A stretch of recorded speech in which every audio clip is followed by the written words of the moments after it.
You don't get handed the belt. Nobody slides it across a table.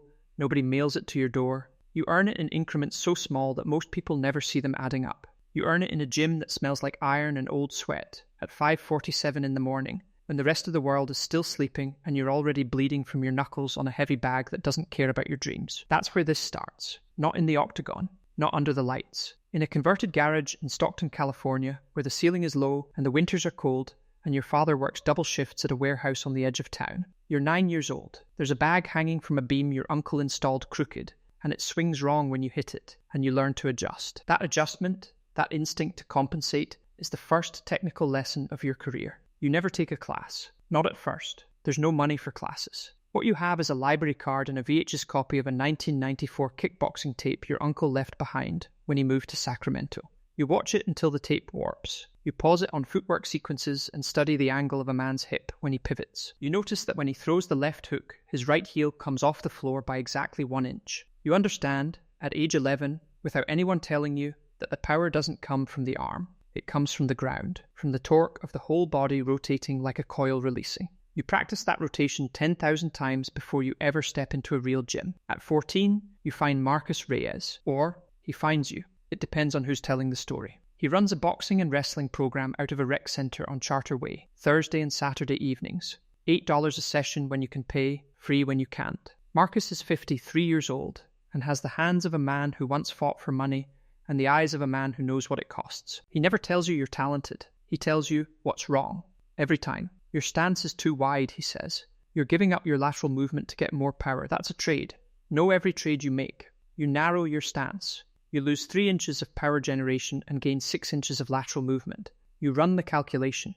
You keep the adjustment. By the time you're 17, you're doing things in the gym that nobody has language for yet. You're mixing wrestling level changes into boxing combinations before anyone is calling it Emma. You're shooting double legs off jabs. You're throwing uppercuts from the clinch to break grip. Marcus watches this and says nothing for 3 weeks. Then one Thursday he says, "You need to go somewhere I can't take you."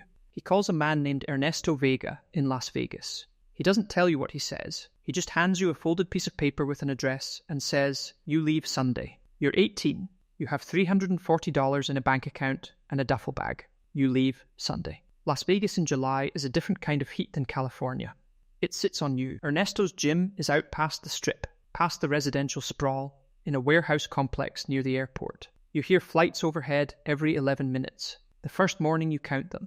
11 flights in 2 hours. You stop counting after that, but for months you use the sound as a metronome when you're drilling. You go 8-0 as an amateur, then 4-0 as a regional pro. You're making $15,100 a fight. You're sleeping on an air mattress in a room with 2 other fighters who are also sleeping on air mattresses. You eat rice and canned fish and a protein supplement you buy in bulk. Your body fat is 8.2%. You can hold a plank for 6 minutes and 40 seconds. You know this because Ernesto times you every Friday. Then Marcus has a stroke. You fly back to Stockton on a Thursday morning. He's in San Joaquin General, 2nd floor, room 214. When you walk in, he's watching a game show with the volume low. He looks at you like you've grown, which you have. You're 185 pounds now and your neck is the size of a small tree. He says, "How's your stand-up?"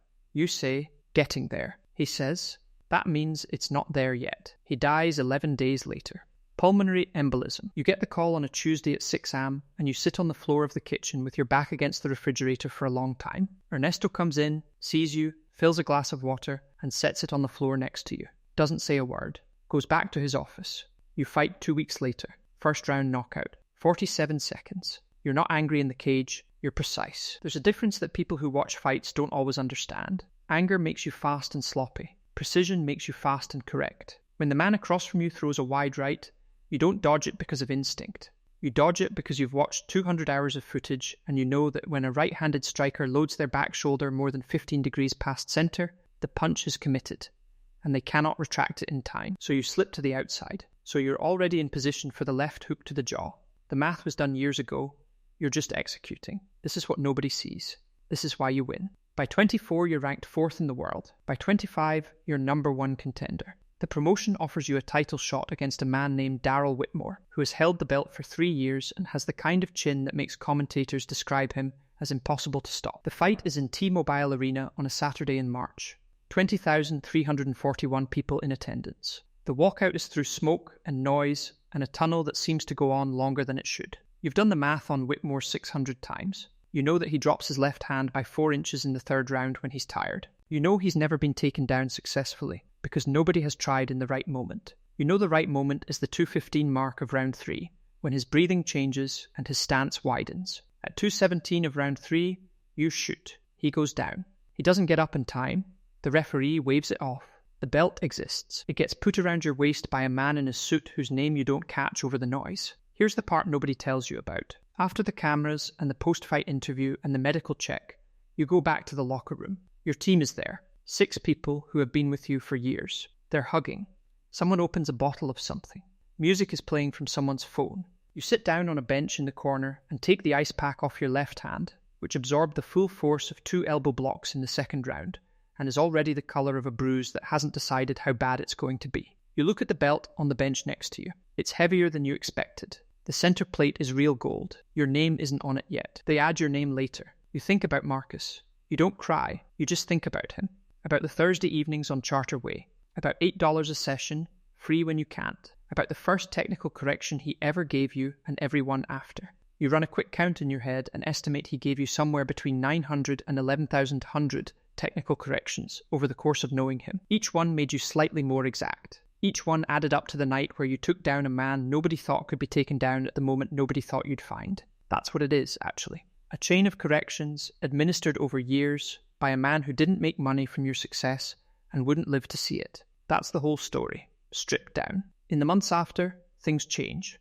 Endorsements arrive, interview requests, managers who want a percentage. You navigate it, some of it honestly, some of it with the same compromise any person makes when the money gets large enough to feel real. You sign a deal that requires you to wear a brand you don't believe in. You take a fight on shorter notice than you should, because the number they offer is a number that changes what your mother's retirement looks like. You win, but you know in round 4 that you're slower than you should be and you make up for it with smarts.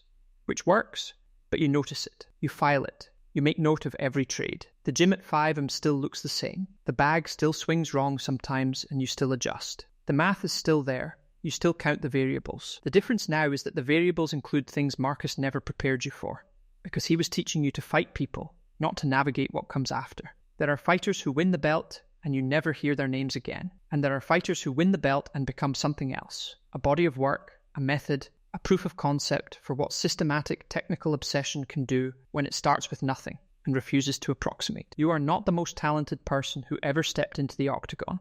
You are the most prepared. Every correction, every cold morning, every trade you made with your eyes open, every hour in a gym nobody photographed. That's the belt.